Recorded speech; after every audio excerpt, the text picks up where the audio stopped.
মোবাইলে কোরআন তেলাওয়াত শুনলে সওয়াব হবে কিনা খুব গুরুত্বপূর্ণ একটি বিষয়। আমরা অনেকেই কিন্তু এখন মোবাইলের মাধ্যমে কোরআন তেলাওয়াত শুনি এবং মোবাইলে কোরআন তেলাওয়াত করি। মোবাইলে কোরআন তেলাওয়াত যদি আপনি না পড়তে পারেন বা কুরআনুল কারীম যদি আপনি না পড়তে পারেন, তাহলে কুরআনুল কারীম শুনবেন বা কোরআন পড়তেও পারেন, আবার মোবাইলেও মাধ্যমে শুনবেন, তাহলে আপনার সওয়াব হবে কিনা খুব গুরুত্বপূর্ণ একটা বিষয়। আজকে অধিকাংশ ইয়াং যারা, তারা বেশিরভাগ কুরআনুল কারীমের তেলাওয়াত তারা মোবাইলের মাধ্যমে শোনে। এটা খুবই ভালো বিষয় যে আজকে যুবকেরা গান বাজনা ছেড়ে দিয়ে বিভিন্ন নাটক সিনেমা এগুলো বাদ দিয়ে তারা কুরআনুল কারীমের তেলাওয়াত শুনছে। রাত্রিবেলায় কোরআন তেলাওয়াত শুনতে শুনতে অনেকেই ঘুমিয়ে যাচ্ছে। আর কোরআন তেলাওয়াত শুনলে আপনার সওয়াব হবে কিনা এ ব্যাপারে আল্লাহ পাক স্বয়ং নিজে কুরআনুল কারীমের মধ্যে উত্তর দিয়েছেন। আল্লাহ বলছেন, ওয়াইদা কুরিয়াল কুরআনু ফাসতামিউ লাহু ওয়া আনসিতু লাআল্লাকুম তুরহামুন। আল্লাহ পাক বলছে, যখন কুরআনুল কারীমের তেলাওয়াত হয় তখন তোমরা চুপ থাকো, তোমরা কথা বলো না।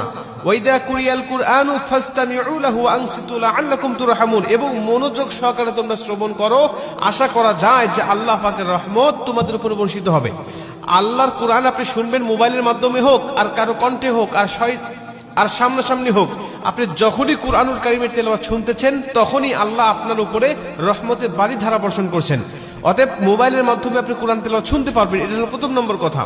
দ্বিতীয় নম্বর কথা, আপনি যদি কুরআনুল কারীমের তেলাওয়াত শুনতে শুনতে ঘুমিয়ে যান বা কুরআনুল কারীমের তেলাওয়াত শুনতে শুনতে আপনি যানবাহন করছেন, চলাচল করছেন, বা কুরআনুল কারীমের তেলাওয়াত আপনি বসে বসে শুনতেছেন, এমন অবস্থায় যদি আপনার মৃত্যু হয়ে যায়, নবীজি বলছেন, আল মাউতু আলা আমালিন সালেহ, যে ব্যক্তি ভালো কাজ করারত অবস্থায় দুনিয়া থেকে বিদায় নিয়ে চলে যায়, আল্লাহ পাক তাকে জান্নাতি মরণ দেয়, জান্নাতি মৃত্যু দেয়।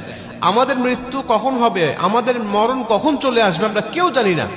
আল্লাহ যদি আমাদের ভালো কাজ করারত অবস্থায় মৃত্যু দেয়, অর্থাৎ কুরআনুল কারীমের তেলাওয়াত শোনা অবস্থা আপনার মৃত্যু হয়ে গেছে, অথবা কুরআনুল কারীমের তেলাওয়াত শুনে আপনি ঘুমিয়ে গিয়েছেন, ওই ঘুমের ঘরে আপনার মৃত্যু হয়ে গেছে, নবীজি সাল্লাল্লাহু আলাইহি ওয়াসাল্লাম বলছেন যে আল্লাহ পাক তাকে জান্নাতি মরণ দিবে।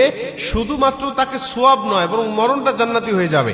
আর কোন ব্যক্তি যদি জান্নাতি মরণ পেয়ে যায়, তার কবরে, হাসরে, মিজানে, ফুলচিরাতে কোথাও তার কোনো বাধা নাই, কোথাও তার কোনো টেনশন নাই, সরাসরি আল্লাহর 10টি পৃথিবীর সমান একটি করে জান্নাত তার জন্য অপেক্ষমান। মুসলমান ভাইরা আমার, এজন্য আল্লাহ পাকের কুরআনুল কারীমের তেলাওয়াত আপনি করবেন। যদি কুরআনুল কারীমের তেলাওয়াত করার পাশাপাশি কুরআনুল কারীমের তেলাওয়াত আপনি শুনতে চান, তাহলে অবশ্যই আপনি কুরআনুল কারীমের তেলাওয়াত আপনি শুনতে পারবেন।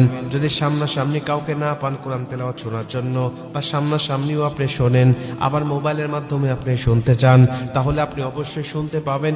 এতে কোনো সন্দেহ নাই, এতে কোনো সমস্যা নাই। বরং যতক্ষণ আপনি কুরআনুল কারীমের তেলাওয়াত শুনতে থাকবেন, ততক্ষণ পর্যন্ত গুনাহ থেকে বেঁচে থাকতে পারবেন, এবং যতক্ষণ